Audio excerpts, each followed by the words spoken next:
Hey, everybody. Welcome back to the collective. We got another wicked show. We're going to talk about some things and some stuff and some I like stuff. life in general. Life, good things.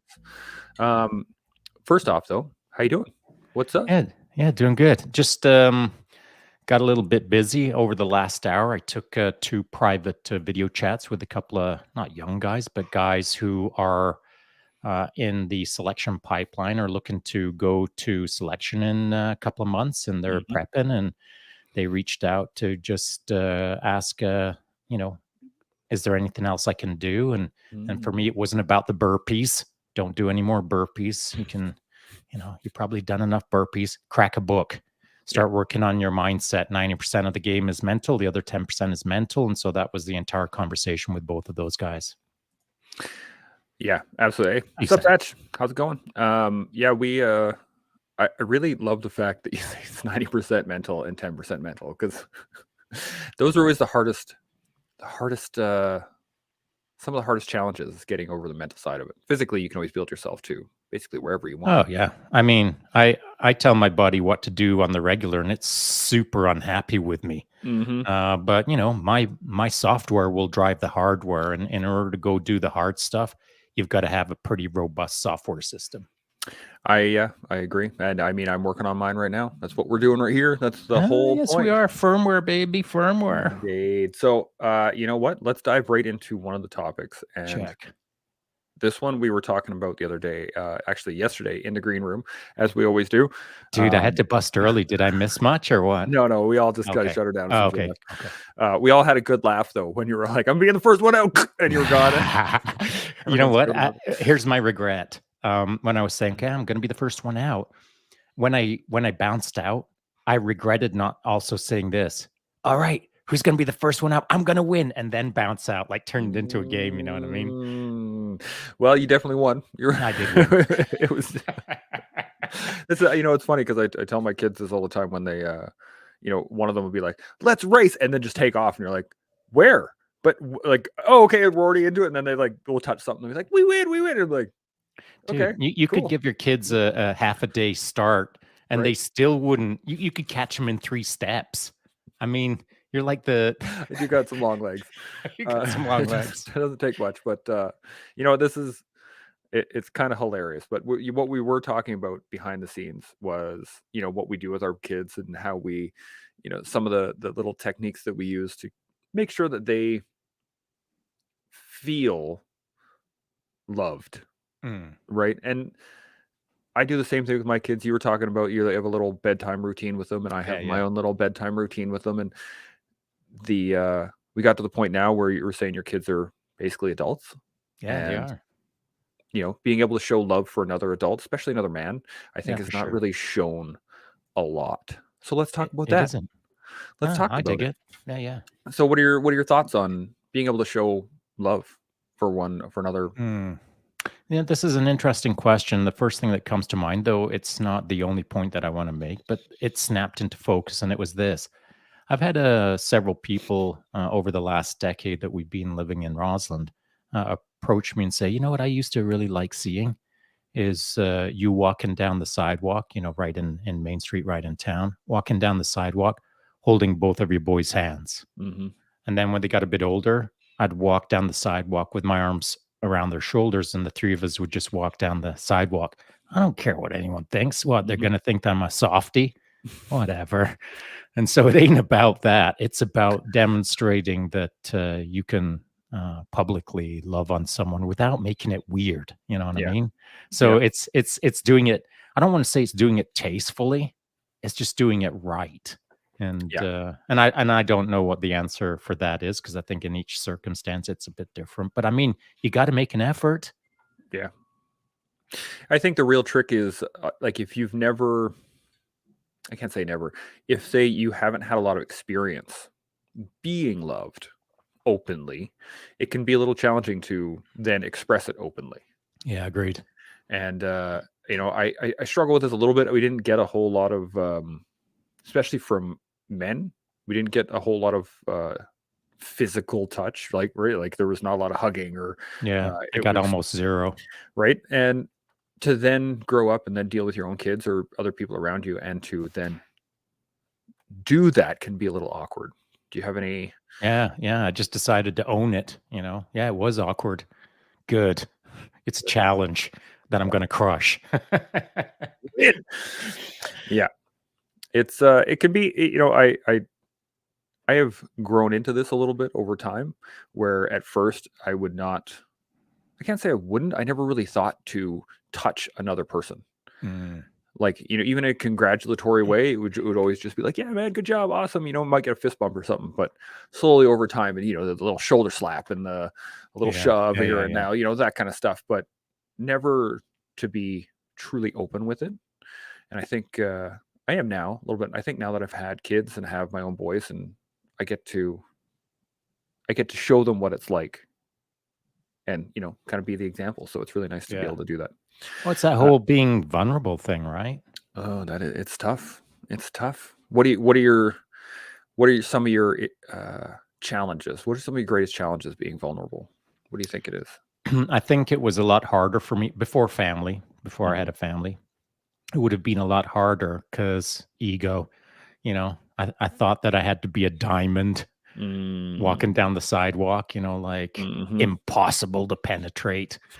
And The that's hardest just, object in the that's world. right. Yeah, that's right. Precisely that.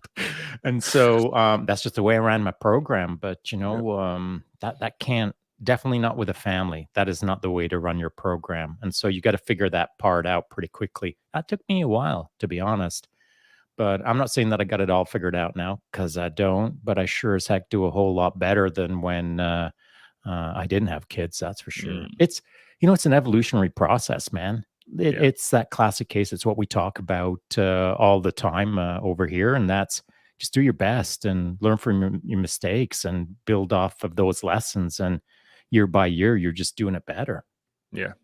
Yeah, and I mean, again, first thing, gotta recognize the mistakes. Oh yeah. They're usually pretty obvious, but sometimes Well, not always though, not because always. Yeah. if it was that easy to see every single time, Mhm. then you wouldn't be stepping into these really obvious mistakes.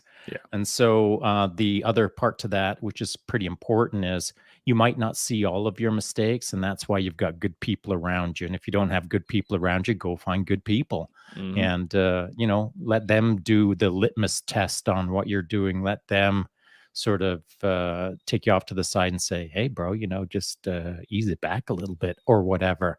You Yeah. know, if you're the only one making the determinations, chances are that you're not making 100% correct determinations. Yeah. Yeah, absolutely. And I think the one of the real I can't say really challenges, but I guess benefits is once you start to see the big mistakes that you make, then you can start looking into why those like happen, because it's rare that it's just like all of a sudden bang, huge mistake. Oh no, I just ran into this tree for no reason. Like there's I'd steps like to leading up to reframe it. that if I Okay, can, and just sure. just so that it's not for you. I mean, you'll understand this. Yeah. Obviously, you're probably already thinking. I just want to reframe the word. You don't have to understand your mistakes. What you've got to start thinking about is how to understand your solutions. Because Hmm. guess what? You're going to run out of life Yeah. and you'll still have mistakes True. in Yeah, front of that's a you. great point. Yeah. But you've got to seek solutions, Yeah. not seek like, oh, yeah, I've got like a million problems in front of me in the future. That's Look a for the great point. solutions, not for the problems. Yeah, absolutely. And the thank you for that, because you're right. Could have been a very large misconception on that. Mhm. Um, the once you if you have a solution and that solution is incorrect, then you start got to look for other solutions. And by when you start looking for those other solutions, you start seeing other ways to do things. Then you go, "Oh, that's how I got here."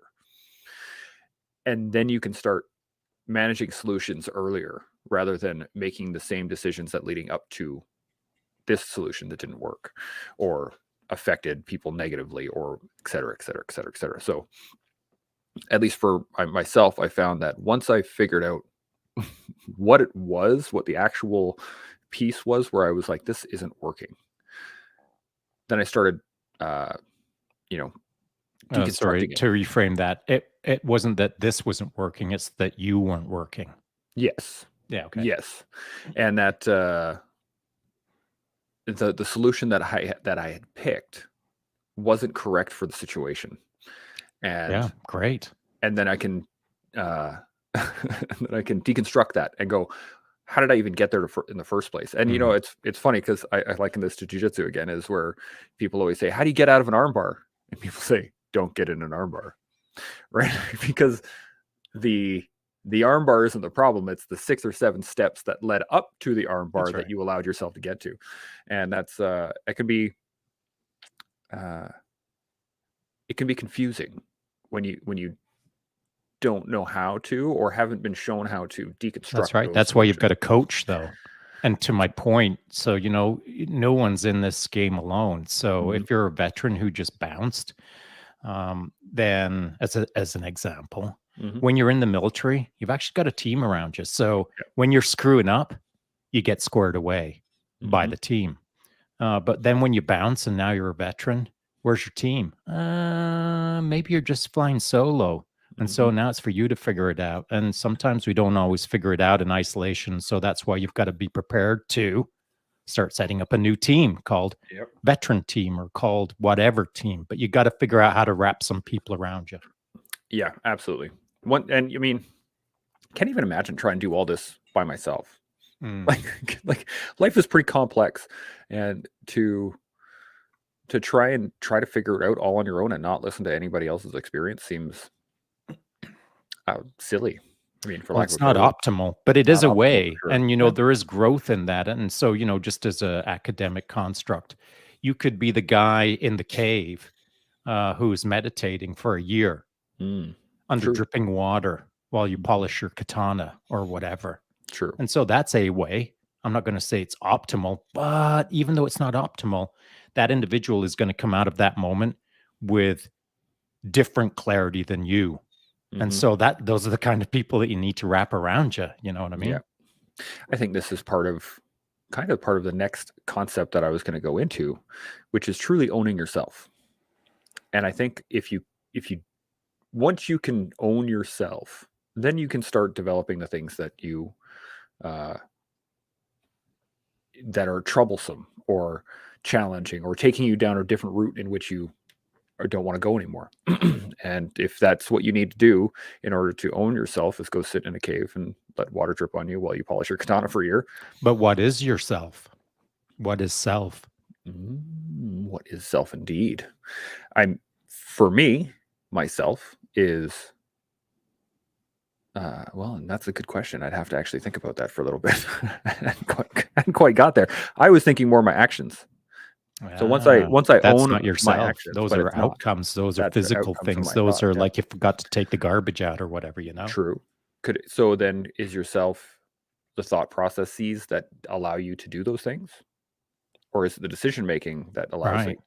Right. Or is it just that you exist without any determined outcomes at this moment and it's for you to figure out what you want to create in the world?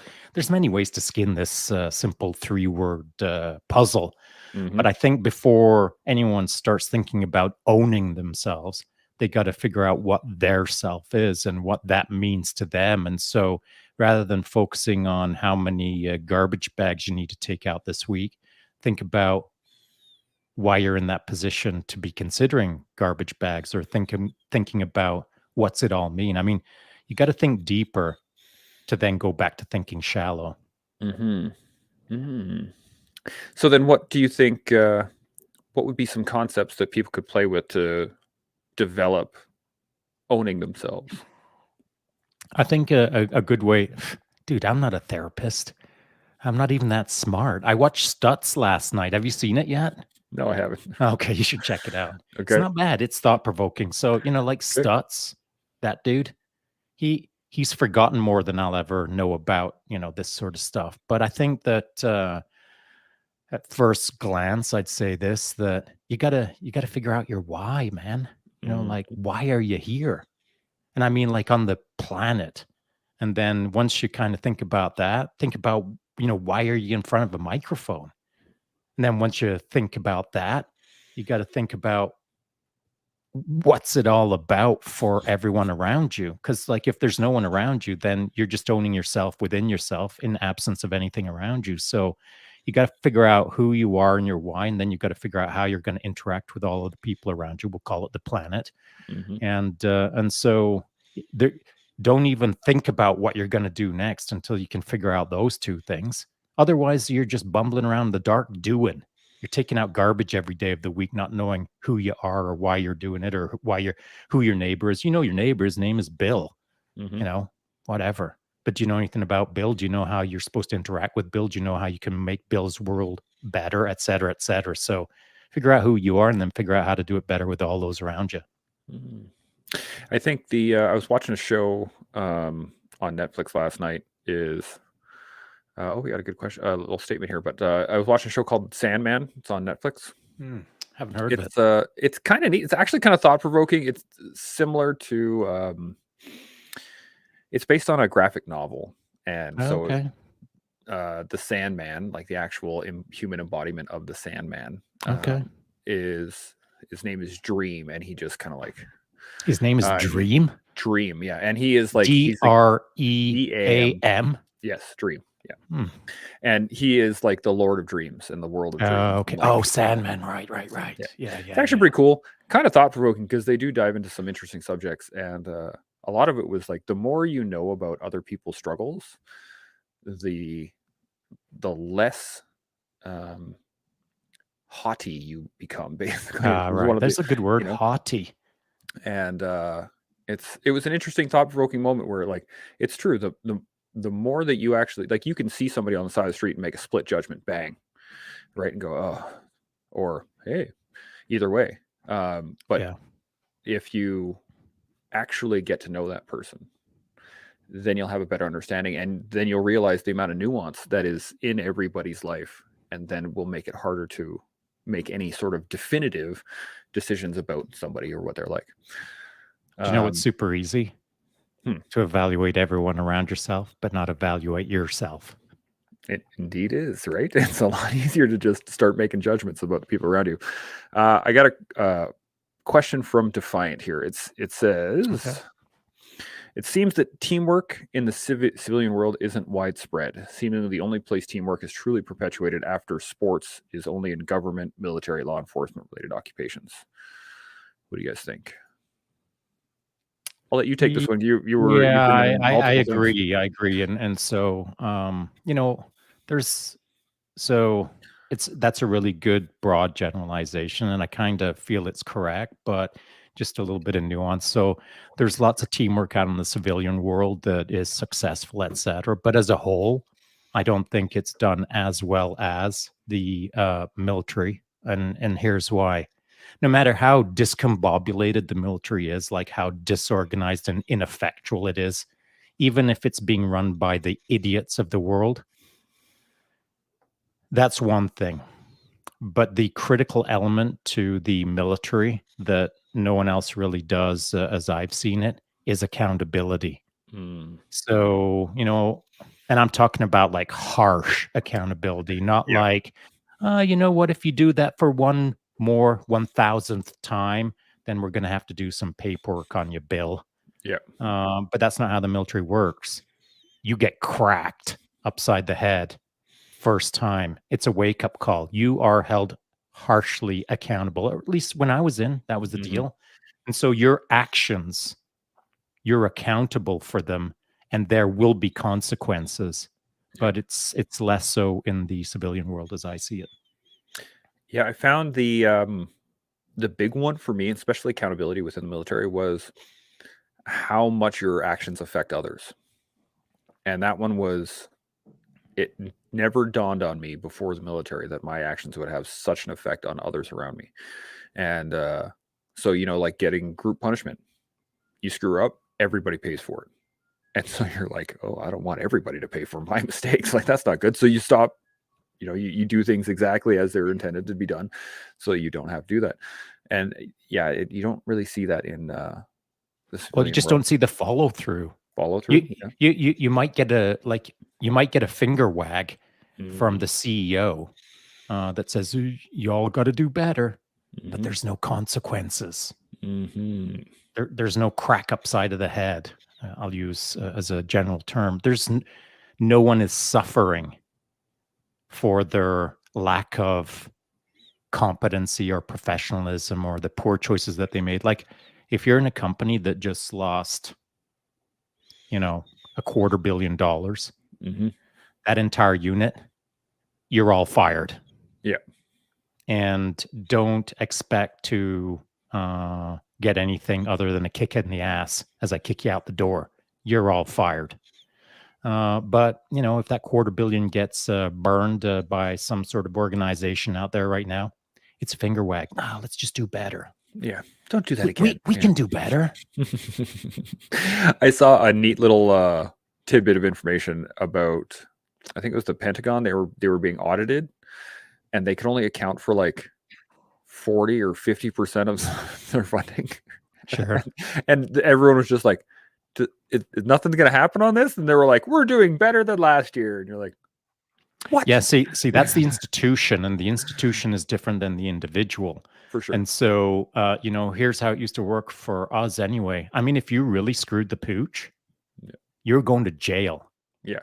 And jail meant like you could be on bread and water 24/7 in isolation at CFB Edmonton detention barracks. And you know what?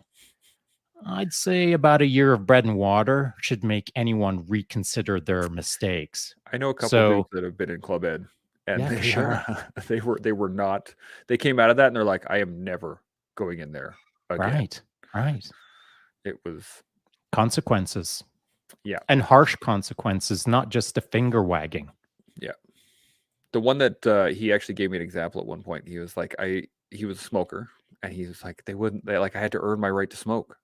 And then I couldn't not take my smoke break. As in, like, doesn't matter. -30, wind's blowing, it's super dark. Well, you got 20 minutes outside and you're out there for 20 minutes. Yeah. Like that's it shouldn't be a vacation. No, exactly. Did you take a tour through there? Did you ever visit? No, I never did. I did. I got toured through there. And here's when I thought to myself, oh, there is a wee bit of a difference between regular jails and CFB detention barracks. And it was this: as I looked through the bars at the inmate who would not look me in the eye, all he could do was stare at the tiny little lid on his boot polish tin. And this was his job. He had to polish the lid of his boot polish lid so that it was shiny. That was one of the tasks that you had to do. It was the minutia, the suck. You're gonna pay the consequences for your poor actions. Yeah. And I think that kind of stuff it works. Like I don't know. Sure does. I don't know anybody that has been in there that came out of there going like, yeah, whatever. Like, it's no big deal. They're all like, oh yeah. If you ever took a tour through there, there's no way you finished that tour and thought, yeah, whatever, man. I could do a stint there. Yeah, you could, but you wouldn't voluntarily sign up. No, that would be painful. We got a continuation question from Defiant. What do you think is the biggest contributor to the lack of accountability in the civilian world? That's a good question. It's systemic. It's been going on for decades. It's the erosion of what's right. A slow and insidious erosion of accountability. It's laziness. It's turning a blind eye. It's putting your head in the sand. It's not doing the right thing. Because don't want to upset the apples in the apple cart. Yeah, it's just weak leadership. Yeah, I heard this really. Sorry, I just want to make this important distinction real quick. I'm not suggesting that they're weak managers. They could be the best managers in the world, but that ain't leadership. Yeah, good managers are usually the worst leaders. Oh yeah. Go manage the beans. Go count beans. Manage the bean counters. Go count socks. Manage the sock counters. Go manage. But that ain't leading. Leading is way different. Did you ever see the movie Heartbreak Ridge? Oh yeah, classic. It's one of my favorites, and you just reminded me of the line right near the end where the major, I believe it was a major, who was giving Clint Eastwood's character a dressing down for assaulting a position and being effective, right? And the colonel or general comes down and it's just like, where did you come from the infantry? He was like, I came from supply, sir. And That's he right. goes, It's a and he's classic like, scene. were you good at it? He was like, yes, sir. Yes, Good. go Go back to back. it. Correct. Because he might have been a good manager, Yeah, but he was an ineffectual leader. And it's a massive difference between the two. it really is. And the people that I've ever seen as great leaders were not, they were not the best. Yeah. Um, we got another. So could you expand on the sentiment? Why are good managers bad leaders? So that's a great question, and thanks for Mhm. asking it. Because I should be clear, I'm not suggesting that that's the case. I'm not saying that it's mutually exclusive. Mm, What I am saying is, institutionally, within the corporate world, as an example, compared to the military, people are taught to manage. They yeah. aren't taught to lead. The entire institution of the corporate world is through, you can call it a leadership school at whatever university, but they're not being taught to lead. They're being taught to manage supply chains. They're being taught to manage people. They're being taught to manage HR departments. That ain't leading. Leading is taught in an entirely different way than the academic route of how to manage things. Management and leadership are different. You can be both. They're not mutually exclusive, but it's rare that anyone who comes up through the institution of a university and then goes into the civilian we'll call it the corporate world, it's rare that they're good leaders. They could be good managers. Yeah, there's actually a really great talk on this from Simon Sinek, and he talks about this specifically. Was he talked to SEAL Team Dude, 6 you could have members? pulled up that video. I'm about to. I Oh, have. are you? Yeah, just Oh, look at don't you worry. go, Chance Girls. I'm working at it. I'm gonna pull up the video here so we can all see it. But Okay, good. it I've only is seen like one or two of his videos. it's really good. Good. I think this particular he talks a lot about a really great stuff in terms of this specifically, like where leadership fails within the corporate world that can be learned from the military, and vice versa too. So here's Yeah, hit this. it. Nice. Let's hit it. Make Thanks sure for teaching me things, Amen. Chance Burles. It's all good. Can you hear that? I can't hear anything. Okay, I'm gonna. Oh, yeah, I can kind of hear it a bit. And they drew a graph. Yeah, it's not working for me. Can you not bounce that video onto the James Cameron setup? There we Oh, go. there it I was is. pressing the wrong button. My Performance bad. on the battlefield and performance off the battlefield. So this is your skills. This is, did you make your quarterly earnings, whatever, however you want to translate it, right? Performance, it's traditional. This is, how are you off the battlefield? What kind of person are you? The way they put it is, I may trust you with my life, but do I trust you with my money and my wife? This is what they told me. Nobody wants this person, the low performer of low trust, of course. Of course, everybody wants this person, the high performer of high trust, of course. What they learned is that this person, the high performer of low trust, is a toxic leader and a toxic team member. For sure. And they would rather have a medium performer of high trust, sometimes even a low performer of high trust, it's a relative scale, over this person. This is the highest performing organization on the planet, and this person is more important than this person. Yeah, I agree with that. And the problem in business is we have lopsided metrics. We have 1,000,001 metrics to measure someone's performance and negligible to no metrics to measure someone's trustworthiness. Agreed. And so what we end up doing is promoting or bonusing toxicity in our businesses, which is bad for the long game because it eventually destroys the whole organization. The irony is it's unbelievably easy to find these people. Go to any team and say, who's the asshole? And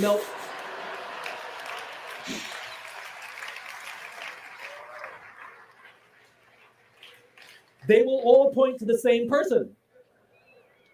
Equally, if you go to any team and say, who do you trust more than anybody else? Who's always got your back? And when the chips are down, they will be there with you. They will also all point to the same person. It's the best gifted natural leader who's getting who's creating an environment for everybody else to succeed, and they may not be your most individual highest performer. Yeah, I agree But with that that. person, you better keep them on your team. Yeah, but you know what the problem with that is? The person that you want to keep on the team ain't interested in staying on the team because the team sucks. That's so true. Am I wrong? No, you're 100% right. How do we keep them then? Well, you know, it's a distorted model, just as Simon said. I've never seen that, I don't think, but just as he states, the entire corporate model is distorted. It's inverted. Yeah. They're monetizing a, we'll call him a, I was going to say leader, but they don't lead. They monetize a manager to run a, call it a division or a unit of production, maybe 10 people, 100 people, it doesn't matter. But their entire enticement is to create better performance on the numbers game, in the accounting game, in Yeah. order for them to get their annual bonus at the end of the year. So they don't care about leading. All they care about is managing the bottom line in order to maximize the shareholder return, in order to maximize their bonuses at the expense of the team. Yeah. It's a selfish, inverted, bizarre way to run a company. Yeah, and it makes sense in terms of like why this would happen more often in larger companies, because you have people making decisions farther and farther away from the ground, right? So it becomes dollars and cents. It becomes the bottom line. It becomes whatever the reports are that you're getting. And you can see this actually happen in the military too, when things become so centralized that you're only getting reports from your juniors that are being, that you want to hear, basically. And yeah, I mean, you see this a lot in World War II in Russia, or the USSR at the time, was because everything was so centralized. They were telling Stalin things that wouldn't get them killed. Basically, the truth didn't matter at that point. They were just I think trying we're seeing some of that right now. And we are 100%. We got another one, Defiant, coming back with some more heat here. Cool. Back to the original question. Would you say the sense of urgency involved in the military, the implications of death or serious injury, is the driving factor in good leadership? Yeah, I think that there is some truth to that, and you know, it's back to consequences, man. If you're a manager and you're running 10 people in your office, and the biggest threat is someone over sharpened their pencil and now they need a Band-Aid, that's an entirely different environment. That if you look the wrong way, left or right, the guy next to you dies. So there are consequences, and so, you know, management at the ground level, like if you're in a small team, the team needs to be awesome. And the team will be awesome if there's a leader or many leaders within that team. But if it's being management is ineffectual in the real time when there's consequences. Too busy with the Gantt chart, man. Yeah. And so, you know, leadership can be done better by a corporal than leadership within an institution called the corporate world. Yeah, I've seen that. One of my, like, when I was in the worst situation possible, my biggest mistake wouldn't cost me my life, right? It would cost somebody else or multiple people's lives. And that was it. I wouldn't say it's the driving factor in good leadership, but I think it is the root of it, is that if you have a good team that are going to, because war is it's chaos. War is like absolute chaos. And even if you do make all the right decisions, people can still die, and do regularly.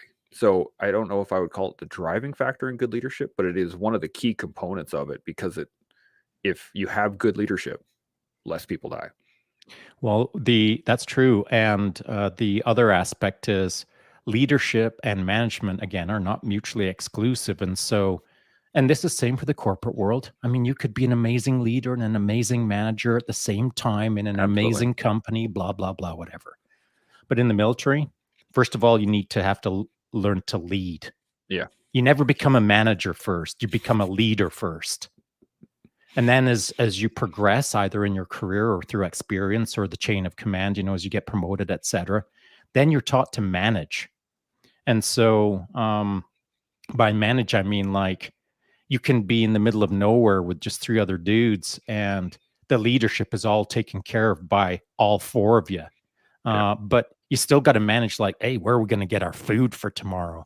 And so that management aspect is on the team to also lead and manage itself. But there's an entire apparatus behind that effort called the management effort of getting the beans and bullets to that team that is leading and managing itself on the local scene. And so you got to lead first, and then you can learn how to manage. And in the institution of corporate world, university, the business schools of the day, they're taught to manage, not lead. Now, I'm sure there's a leadership 101 course where you get a fancy book and it's got lots of pie charts and whatever. That ain't leading. Where you and I both know where you learn to lead. It's in the weeds, man. When you're dirty, cold, tired, and there's a thunderstorm going on around you. That's where you learn how to lead. Exactly. In the dark when everything sucks and everything sucks, when there's chaos, when there's factors that can't be understood until you get out of the warm classroom. The classroom it's all theory. This is great, right? That's why we do theoretical stuff, is to get you a general idea of what it's like. And then you go out in the weeds, and then and that's where you actually lead. That's when you actually do the task. That's why, as much as you could learn on the internet about explosives, you need to go blow stuff up to know explosives. If you want to learn about leadership, you have to be in the field doing leadership. Yeah, you've got to have been led, and then you've got to start leading. Yeah, exactly. And then eventually you might start managing. Yeah. I heard this breakdown really good, actually, on I think it was a podcast. They was talking about the delineations in terms of rank, and that when you, especially in the officer ranks, they were saying that like major is the last time you really are kind of in the field, and you're not really a leader at that point. You're more of a manager.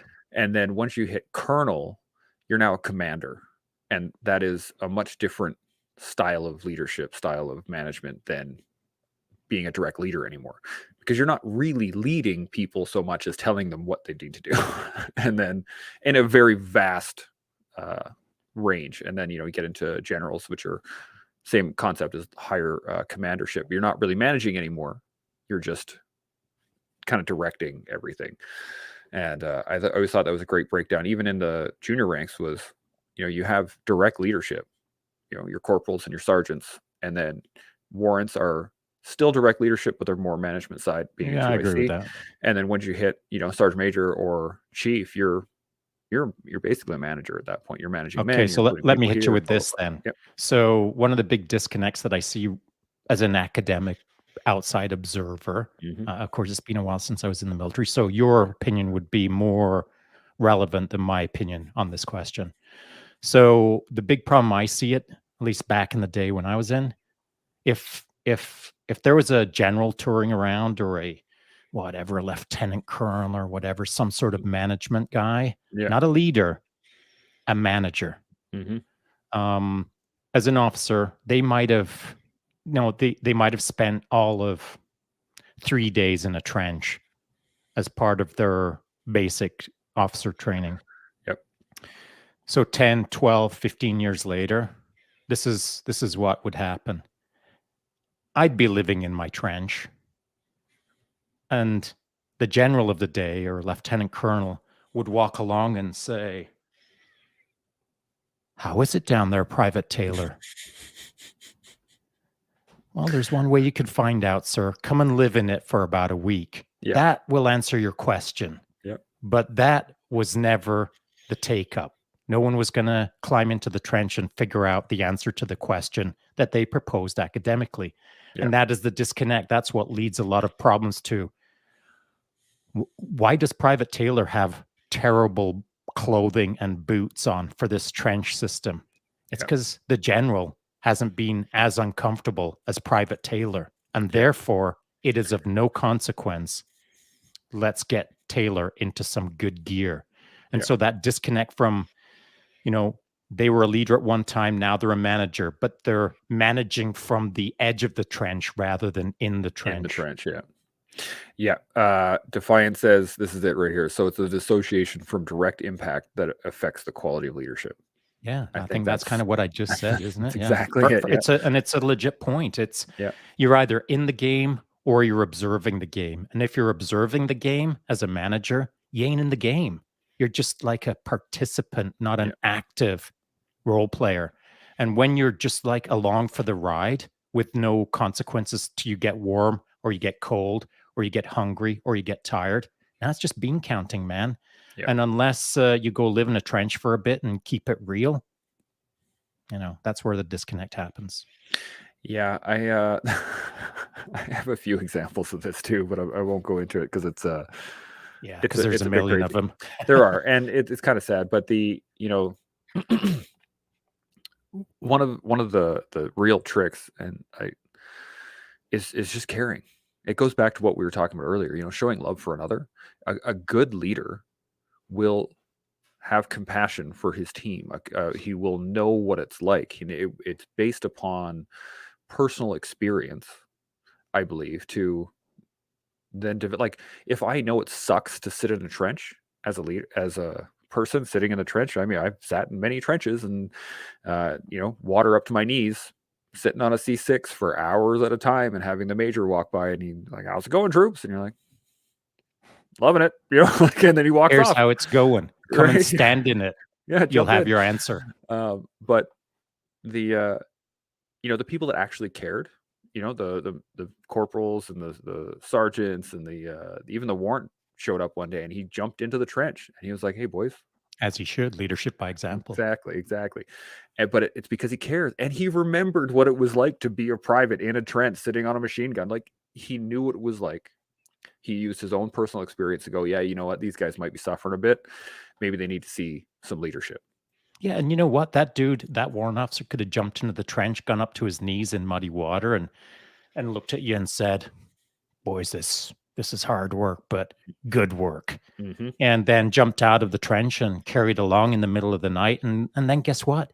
He's going back to the shacks and having a nice warm shower and whatever. Yep. It's not about that. It's about he made the effort to lead by example, even if he's going to be nice and warm in an hour and you're not. So I think it's important that leadership by example requires getting in the dirt with the troops. And the first officer that I ever thought that guy is so good to go was Major Pete Kenward at the time. Mm-hmm. And he led by example, man. He would never, this is what I phrased in my young private head at the time. He will never ask me to do something that he wouldn't. That's it. That's all. That guy led by example, man. If there was a run going, he was at the front of the run. If there was burpees happening, he was crushing out burpees. If there was a trench to be dug, he'd be digging a trench. He was so legit in leadership by example. That's the key though, right? Is that it's not that you have to do everything with your troops. It's that you do everything with your troops. Well, demonstrate that you're in the game.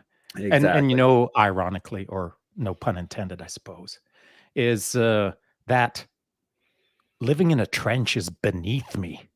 Mm-hmm. I've evolved in 7 years in the military to a point where I'll never have to stand in a trench. That's where the disconnect happens, man. Yeah. If you want to be in the game of infantry, go stand in the dirt on the regular. And that's just the way it is. Yeah. I can't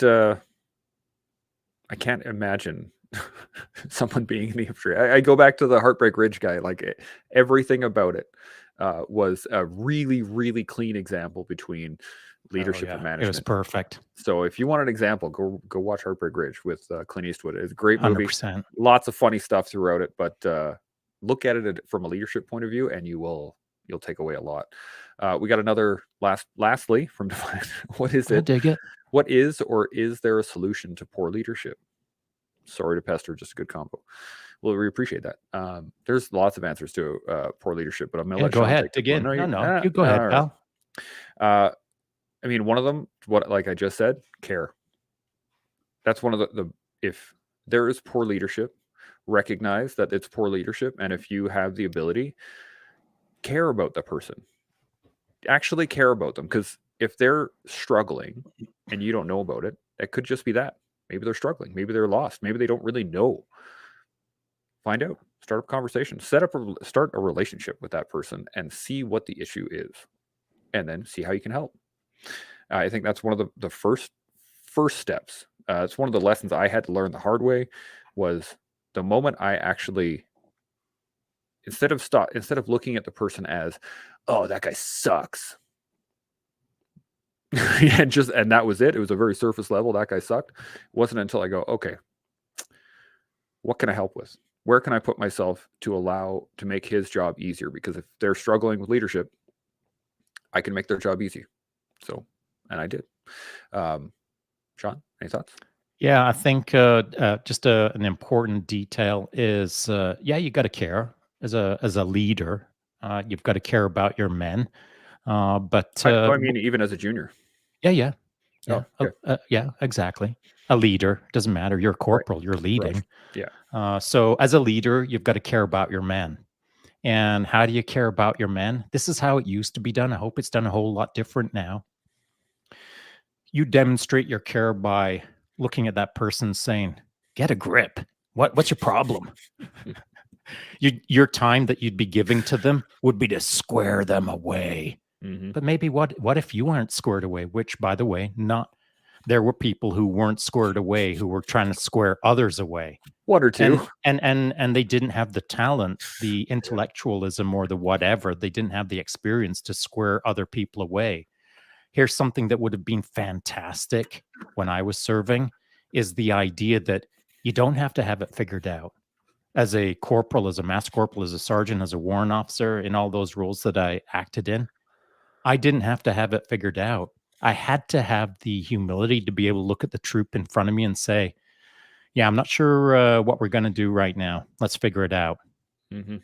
You know, if I'm a warrant officer talking to a corporal, I should be able to say, yeah, I'm not sure. What are your thoughts? Yep. It doesn't mean that I'm empowering him to now be a sergeant major by asking him a thought. It's on you. Question. What are you going to do? Yeah, now you're promoted higher than me because I just asked you a question and you're going to rule this game. That's not it. It's just having the humility to value someone else's opinion, who, by the way, has probably spent more time in that trench than you have in a few years. So, you know, it should be a more universal thing as a leader to have the humility to be able to ask the person in front of you, how could I better lead right now? Yeah. I have a really great example of that. And I don't want to toot my own horn a little bit, but I got feedback from this experience. Toot. Exactly. I got feedback from the troops after a while that they really thought this was a great thing. I had 14 people underneath me at the time, and we had very little direction. Is that the training cell when you're a master corporal, or? I was a master corporal, and I was in the boat ops section. Okay. We had just done a reorg, and a lot of them were demoralized because we were supposed to go on tour, and then we got reorged off of tour. Right. Okay. And so we were just kind of in a holding pattern, and we hadn't been really given any sort of leadership direction. Yeah, that's the worst. You know, what are we going to do? The gray zone. Yeah. And so we were sitting there, and I was like, I could hear the talk, you know, in the bay of people like, oh, this is crazy, blah, blah, blah. There's some choice words being thrown out, right? Yeah. And I was like, okay, I got to do something. So I stood up and I was like, okay, boys. Build a bench.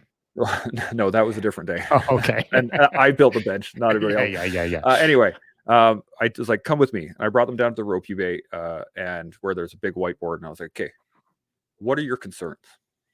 Like, what do you guys want to learn about? What is it that you are thinking about that are, you know, on the horizon? What do you guys want to learn about? And they started calling stuff out. So I started writing stuff on the board, and it was like, you know, private security work, war with Russia. There's like all, you know, concerns, just stuff that they wanted to learn. Understand the battle space. Exactly. How do I get, you know, how do I write a packet for JTF? How do I do anything that they wanted to know? And we did that for about an hour. And we had this whole schwack of stuff. And I was like, okay, boys, we'll be back on Monday and we'll sit down and we'll discuss all this. And then I went on the weekend and I studied up and I read a bunch of stuff and tried to get a good overall view of what things were. And then we showed up on Monday and we didn't have any direction. It was just, go wait out in the bay. And I was like, all right, let's go back to the Bay boys. There we go. And we went down there and we talked about it. And we just sat around. And afterwards, all the guys were like, man, I've never had like a open discussion about, how to get out and how to do the paperwork and what we should be looking at and what are some of the challenges and what are the and it was just because I cared. That was what the main thing at the very beginning was. I was watching these guys with their morale going downhill, and I just was like, I need to do. It can happen something fast. Yeah. It's a challenge, and I think I don't want to toot my own horn. That was one of the few examples that I've been able to pull from my own personal experience of, direct caring leadership. It's not hard. No. And it's the effort that you need to make. The effort that you can make is like a 1 out of 10. 1 is better than 0. Yeah. And a simple 1 will make people think that you care. Yeah. And sadly, not too many people move beyond the 0 point because they're in a routine, and that is get up in the morning, go to company PT, do a run, come back. Now we've got 8 hours to kill because we've got nothing to do. Okay, go police the grounds, look for cigarette butts on the ground. Let's paint that fence. Yeah. Let's change the oil in the vehicles again, like last week. Let's get some make work programs going, because there's no way that we can let y'all sit around doing nothing. We're going to have you do things that are worse than nothing. Yeah. And so it's a lack of creativity. It's a lack of thinking outside of the box. It's old school processes and thought processes that create that gray zone of a demoralizing environment because no one feels like they're accomplishing anything. I mean, no one signed up to pick up cigarette butts every day. No one. Or sweep the bay. Or sweep it for the 10th time that day. No one signed up for that. And I don't care what you signed up for, but no one signed up to do eternal cigarette butt pickup. Yeah. It's it can be pretty painful when you just sit there and we got another. He's coming in with all kinds of questions. Awesome. Thanks, I dig it. Thank you, man. It's almost as if the title promotions are more of a detriment than a benefit to leadership. You guys are awesome. Well, title and promotions can be detrimental. And so where I had a good understanding of that is I was never really into rank and titles and all of that stuff. I evaluated the guy standing in front of me by what he brought to the table, not what was on his shoulder. Mm-hmm. And so I don't care what your rank was. If you sucked, you sucked. And if you were rad, you were rad. Mm-hmm. And so I've mentioned in the past that when I was in JTF2, my partner was a corporal and I was a warrant officer. And that dude was good to go, probably better to go than I was. So I don't care about rank. It's performance. It's the dude in front of me that matters, not what they've got on their shoulder. Yeah. It's kind of funny that, we pull on a lot of this from military experience, but one of the places we rarely get it is outside, right? It's rare to see that style of leadership where it doesn't matter. It really doesn't matter. Can you do the job? Can you do it well? Excellent. Right. And that's all that matters. But again, goes back to one of the points made earlier, which was the, when you dissociate from the impact that affects the quality of leadership. If you are not part of the actual process, it's very hard to be a leader. And sometimes you have to be a manager, but you still got to go down every once in a while and get in that trench, I think. Yeah, you do. It can be really challenging if you don't, but I think it's also fun. Like, did you join the army or the military or the police or the RCMP or the FBI or whatever organization you're in? Did you join that so that you could sit in an office and do paperwork? Well, some did. I don't know, man. Like when you first got in back in the day. No. Not me. No. I'm saying that there's some generals out there that's that was their game. It's hard to imagine because like I mean, you and I, and a lot of people we know are very action oriented. Right? We want to do stuff. And actually, now thinking about it, some of the leadership points that I actually have examples of are when I just wanted to do something else. Like I didn't want to sit there and do nothing. So like, all right, boys, let's go do stuff. So it's hard to conceptualize someone that would want to sit around and do nothing. It's not hard to conceptualize when I've seen it time and time again. I guess. I mean, that's true. I was 6 years old and it was an abstract thought construct and I'd never been in the army. I'd be like, yeah, you're right. It is hard to conceptualize, except 1,000 times I've seen it. Okay, well, here's the real. Let's do a really quick question on this, because having seen it 1,000 times, how do you get around it, or how do you manage it when you have really ineffectual leadership?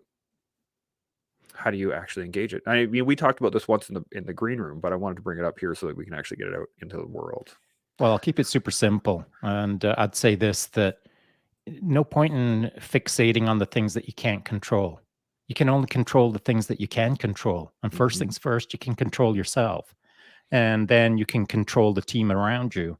So those outcomes are, you're directly impacting outcomes based on what you can control. I can't control a general who doesn't want to stand in a trench to remember what muddy water up to your mid-thigh feels like from 20 years ago. Last time that dude was cold and wet was a long time ago. So it's not my job to say, hey, get down in this trench and that'll answer all your questions, you fool. I can't Sort do yourself that. out, sir. Sort yourself out. And that's really what I would want to say in every instance. Oh, that's an interesting question. Let me give you the answer. Get down in this trench. But you can't say that. And so, you can only control what you can control. And that is you and the immediate team that you're responsible for. So lead that way. And hopefully by leading your subunit or the small unit that you're responsible for, now you're creating other leaders within your subunit. If you lead by example, they will learn how to lead. And so when you bounce, when you get old and you retire, hopefully there's a young generation that saw how to lead rather than stand on a trench and look down and ask dumb questions like, how is it down there?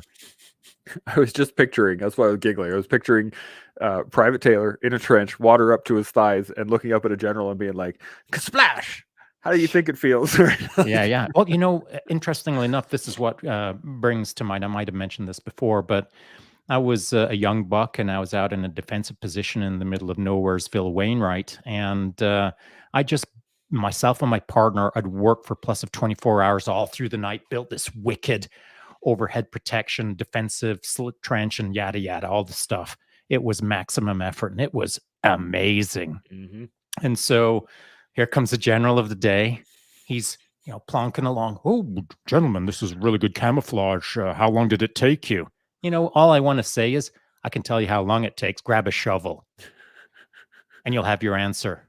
But you can't say that. So you've got to stand at attention and say, sir, it took us this long because shovels work this way and, et cetera. And so when that was all said and done, the general moves along and, you get to stand at ease in your trench.